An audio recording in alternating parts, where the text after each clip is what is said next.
I'm lucky to have Linda as part of our task force and also part of our community in Kennebunk. We work hand in hand on a lot of cases involving our elderly, falling victim to scams such as the gypsy scam.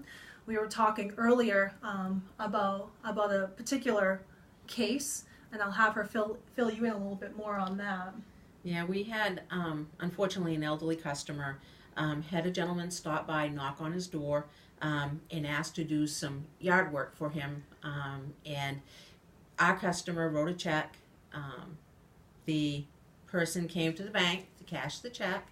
The work didn't get done to the expectation, and we had involved the police at that point, but because it was kind of a civil matter, there was really kind of hard to prove a crime. But we had flagged the customer's account, and this past winter, with all the snow, the same individual came back to our customer and offered to shovel snow. Came into the bank to cash a check.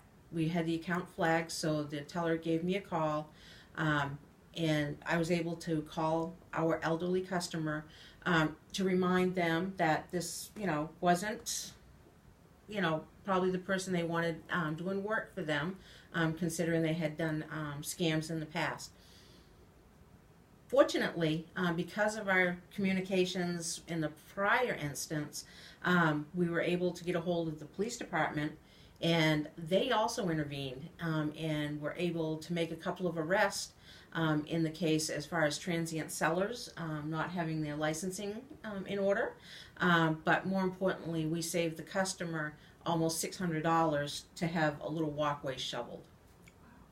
One of the most important things that we try to emphasize is if it doesn't feel right, it usually isn't. And if it's too good to be true, it generally is.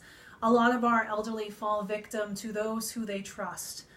Those they trust most to include pastors, grandchildren, neighbors.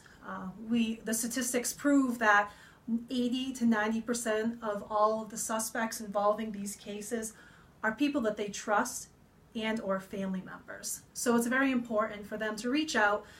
Please know that all cases, it doesn't mean that we're going to arrest somebody. Intervening, working together with different multidisciplinary approaches to try to remedy the situation is more important to us than to get a conviction. We're here to help, truly, honestly.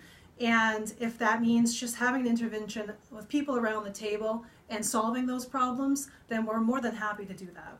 Yeah, because the one thing with these financial crimes with the elderly is that, not only is it their entire life savings in a lot of these situations, but it involves that family member, that loved family member.